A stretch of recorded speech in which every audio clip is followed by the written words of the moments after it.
Once in a blue moon, you find an antique treasure that needs a home and needs some care, and this is one of those times. So in this episode of the American Woodshop, Susie and I will bring this back to life. It's her idea to turn this into a bookcase. It's a wardrobe. And over here, this is a mission door off of a craftsman house that was a building and a library. And we're going to build a bookcase around this, mission style. So don't go anywhere. The American Woodshop with Scott Phillips is brought to you by Woodcraft, since 1928, providing traditional and modern woodworking tools and supplies to generations of craftsmen.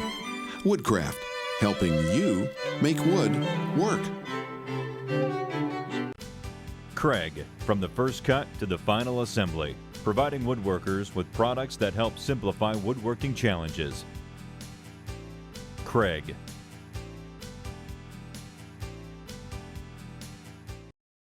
Easy Wood Tools, American-made tools for all skill levels. For every woodworking reason. For every woodworking age. Rycon Power Tools, Pro Tools for tool pros. RyconTools.com, proud supporters of American woodshops everywhere. What is the hallmark of Mission furniture? It's quarter sawn oak, and that is just absolutely beautiful. Now that's veneered, okay, to get that look. And this is a great piece and good shape for the fact that it's as old as it is. But what we need to do is repurpose this. We're going to use this shelf pin jig to index shelves in here to turn this into a bookshelf. That's Susie's idea. And we have this mirrored door that has seen better days because the mirror is about to, well, it's just old. And we need to scrape this down. And this door will become the second bookcase, freestanding, mission style. So what I'm going to do is flip this over ever so carefully, because that glass we're going to keep, and the mirror is destroyed. And that happens over time. And what I'll do now is pull this apart using these nibblers from the blacksmith time to get in and get rid of these nail heads ever so carefully. And once I get these out, we'll take a look for hidden treasures behind this and scrape the silver off the mirror. Then we'll have our glass beveled door for the bookcase. So onward. This is super thick glass. It's beveled, but the mirroring on the back has gone bad. And so versus having it remirrored, which is very expensive, I'm going to just scrape this off and use this for the beveled door for the bookcase. And I'll get this all cleaned off. And once this is clean, well, we can map out the rest of the project.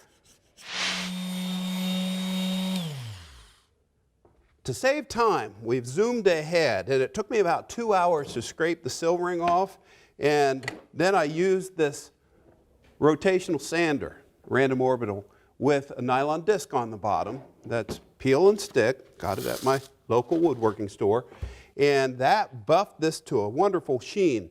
That is nylon that's not super aggressive. You want something fine.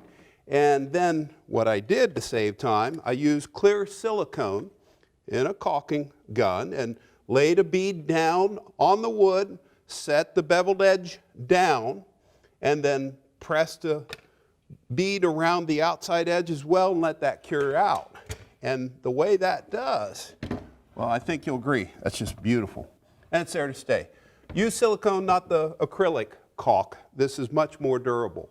So from there, we have to get shelves cut and we have to trim out this door. Let's head over to the workstation to do that. This project is so easy to do. We're just using a saw to cut out pieces of plywood. This is red oak, architectural grade, 3/4 inch thick, actual 3/4. That helps on dimensions.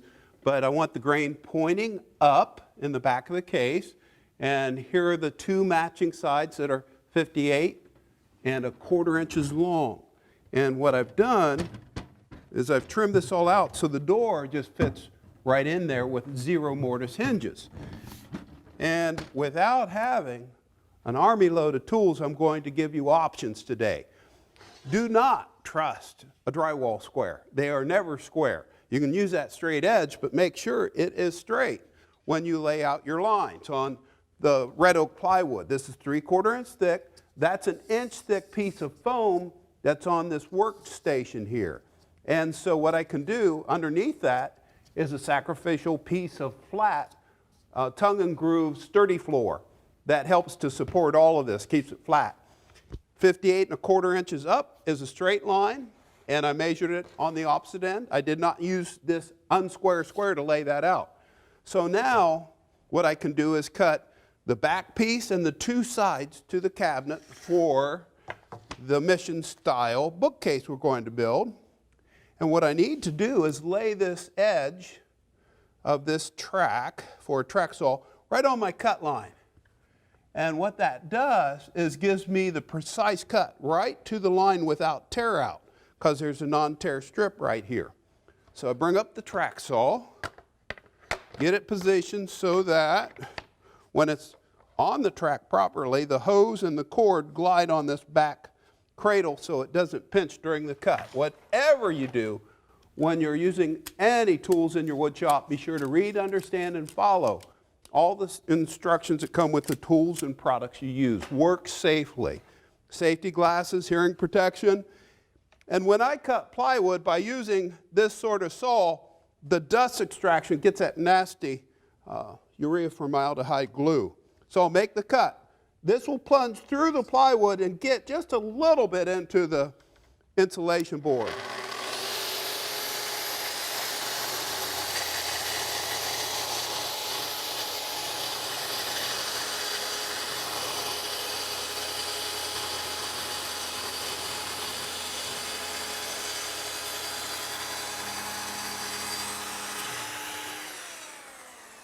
Now I'm all the way through, and because this was on dust collection, there is no sawdust. Now on this side of the plywood, you can see I got a little bit of fuzz. But on this side, where this strip was, it holds the plywood down. The veneer is perfect, perfect cut right there. Now that's one way to go with a track saw. Another way I can go is with a rip cutting tool. Let me show you how that works. I have a true framing square, and it's important to check the corner of the plywood to make sure it's square, and it is. And how do you tell if it's square or not? On a true straight edge, butt it in, scribe a line with a pencil, flip it around on that same straight edge. It has to be straight. Scribe a line on top of the line. Should be the same line. If it tails off a little bit, square's not square. You got to have a good square and take care of it. Don't drop it. What is this? This is my tear preventer for veneer. When you lay down painter's tape on top of your cut line, make the cut, then you can peel it off. There's no tear there. So if you don't have a track saw with a non-tear strip on it, this is a technique right here that's very affordable. Again, I have the sacrificial insulation board down, and this does not have good dust collection, so N95 dust mask is on, and ambient air cleaners are on. This fence stays flat against that true straight edge. This is locked in 13 1/8. Let's make the cut.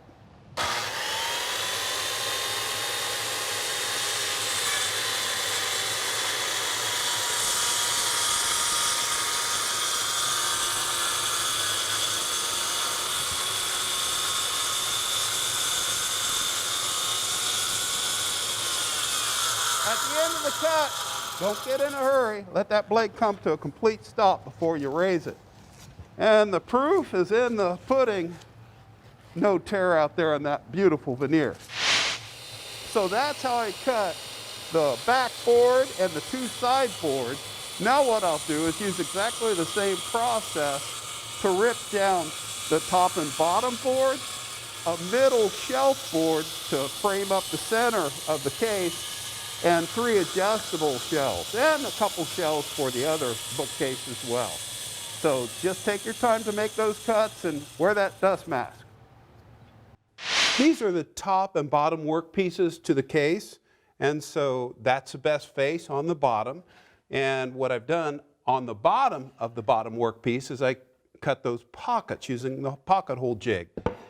And the reason I did it this way is because this is a very strong, an excellent joint, but it's very affordable to use this technique. So again, woodworkers have choices.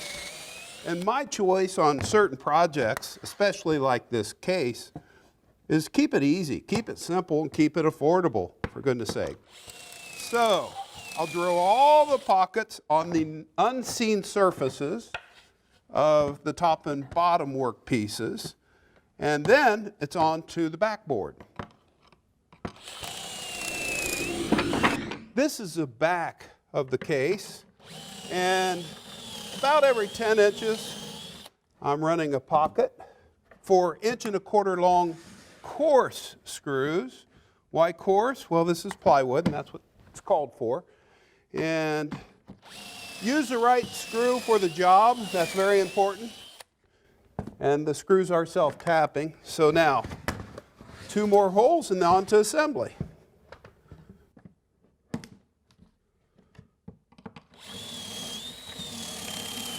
So all the holes are drilled now that we need to assemble the case. The pocket holes, that is. And we're using a right angle clamp right here. That one part goes into the hole, make all surfaces flush.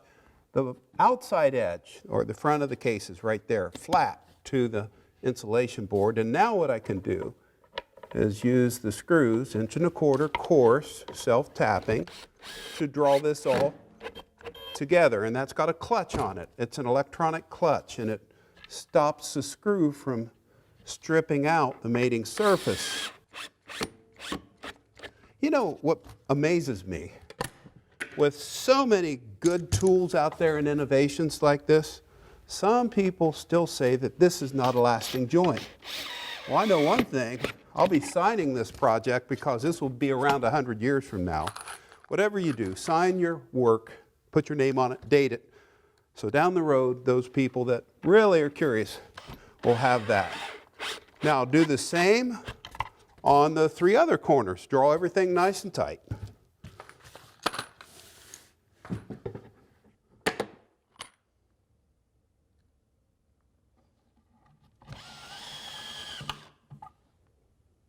Now the grain orientation on this backboard, there's the cathedral arch pointing up. And this is going to be the top of the case.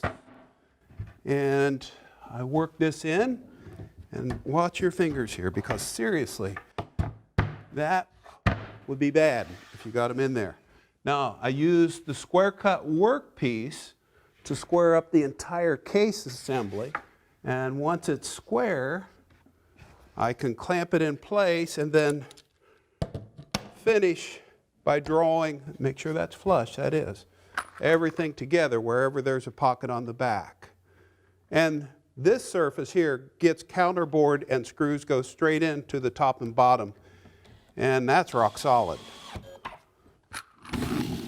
Before we can put the wood trim on, the solid trim, I need to edge band it. And to do that, I'm just using a razor knife to trim off the excess, and then a little block sander to break that edge. And once that cools down, that's there to stay. And this is really a great way to trim off plywood. And it will bring you to tears to try to peel this off once this glue cures. So I'll trim that out, and then we'll put the capital on and then work on the base.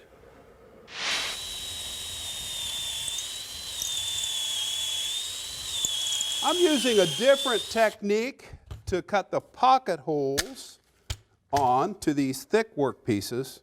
And you can see the pockets are here, and what I've done is I'm going to wrap the top of this with this 1/4 sawn white oak, and when we get the finish on that, it's going to be gorgeous. Have a couple more pockets to cut, and then I use clamps to hold the material in place, and then I just fasten it down with the pocket screws. In this case, 1.25 inch long into the 3/4 inch plywood. So that's it. We'll get this trim on. Well, the top is done now. It's screwed in place. Working on the base. I need to counterbore in white oak. Look at that smoke. That's a sharp bit. That white oak is tough as nails. So even when I drill the pilot hole, I like to wax the screws. And nice long heavy duty screws here. And I have a 1-inch offset on the feet, and that looks really attractive. It carries that mission theme. One more foot to do. Then what I'll do here is center up the base, have a little bit of a reveal on the front edge, and screw it from the bottom onto this. And once that's done, then we can do a bit of sanding, and it's on to the finishing of the parts before we do the final assembly. This is all cleaned off with a tack cloth now, and you can hear the ambient air cleaner going. Good ventilation is key whenever you finish. And I've mixed some colors to get the mission color that I want. And these are all gel finishes right here. It's a gel paste. You wipe it on with a rag. I've combined nutmeg, American oak, and candlelight in equal parts. And I've just put in half a teaspoon of Georgian cherry to give it a reddish hue. So here's how it goes. You can see what it looks like on the base, and that's exactly what I wanted. And see, in a vertical application, wiping with the grain, it really fills the pores, in this case of the red oak. Traditionally, a lot of the mission furniture was made out of white oak, but in this case, we're using the red oak plywood. And we work it with the grain. Now let me wipe out the drips here and follow the instructions on the can, and we'll be back in just a second when I get this all covered. So after a half an hour of wiping work, making sure I do not have streaks anywhere and a color penetration's uniform, I'm going to let this dry overnight, and then we can really make this explode with the finish, which is a wiping gel finish. So, see you tomorrow morning.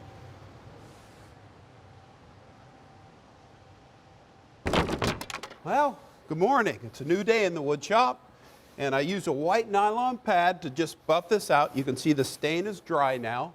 You just can't beat reading the label on the finish cans. And this is a wiping gel top coat, they call it, a wiping urethane. And that goes on with the grain. And as I start to really work that out, you can see that it lifts just a little bit of the stain, but not much. That means it's dried properly and we can top coat it. So just wipe it out with the rag, not too thick, and light is right, as they say, and that will really bring out the majesty of the grain. So I get that done, and once that's dry on this entire piece, I can drill the holes for the shelf brackets and position the shelves. And I'll get that done using the jig. To put the shelves in, I'm using a shelf pin jig, and what you do is use a fence along the front edge, drill until the stop collar stops your hole and from going too deep, and you insert the bracket. And I like the ones that have the pad that's really for glass, but it stops the wood from sliding around as well. And that's how I drill the front hole, and you insert this pin into the hole that you just drilled, and that indexes the jig right on up. And this is absolutely the easiest way to drill the pinholes. And you go, well, wait a minute, Scott, what about the back? Well, you can see it, you just keep working this right on up wherever you want the shelf. But then on the very back, what you can do is take this fence off, like so, and butt this edge against this back corner, and as they say, you're off to the races. So that's how I drill absolutely every one of the holes that I need for the brackets for the shelves, and I'll get those in place.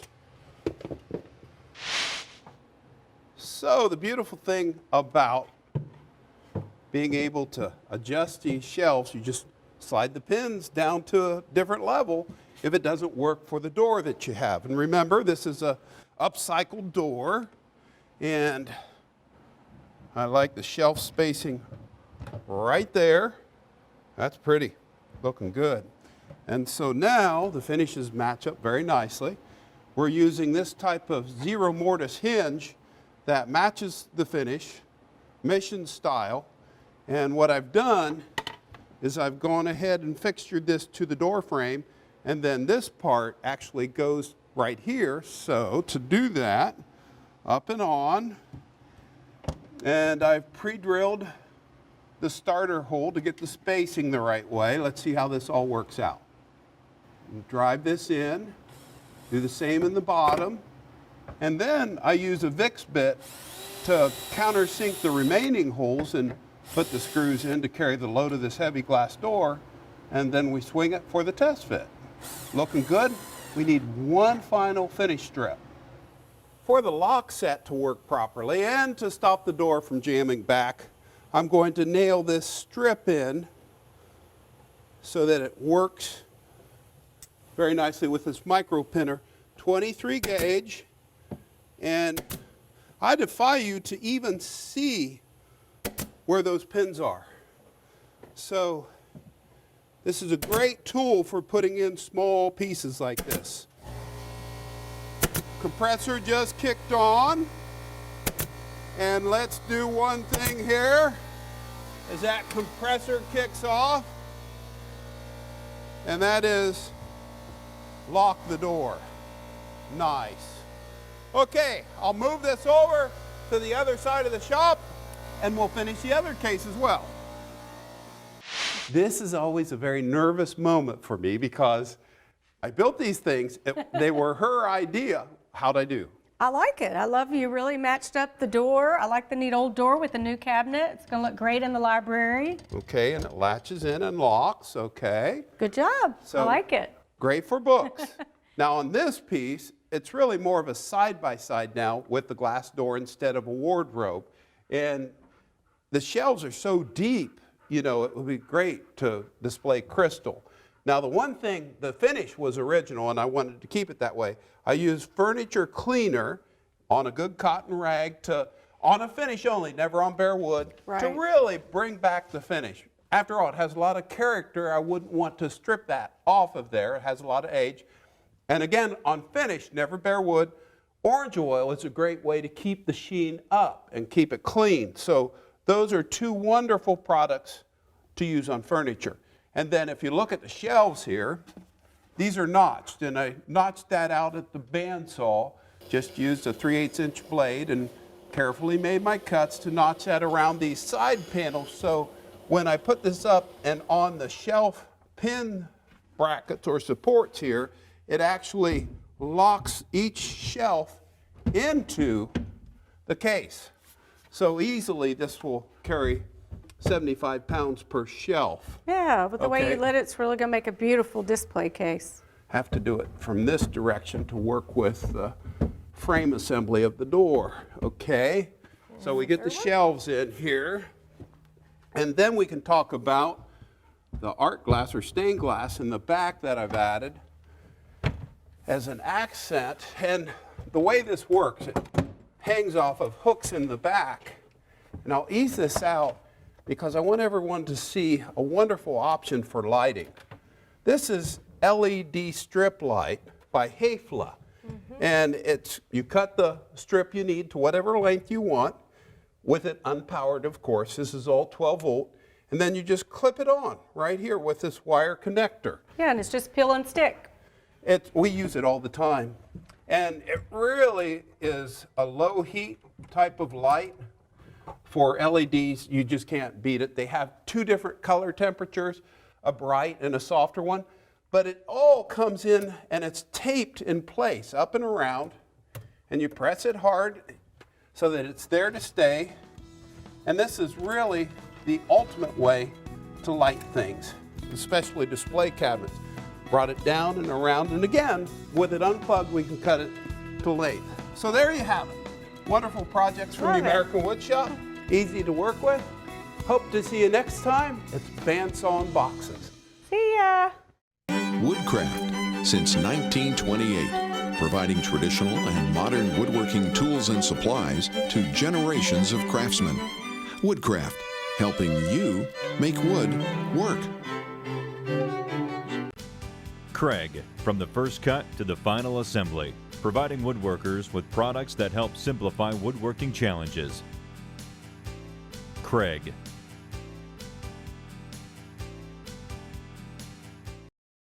Easy Wood Tools, American-made tools for all skill levels.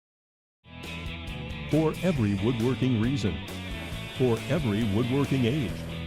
Rycon Power Tools, Pro Tools for tool pros. RyconTools.com, proud supporters of American woodshops everywhere. For more information behind the scenes at the American Woodshop, go to our website for complete details on tips and like us on Facebook. Hey, ho, and away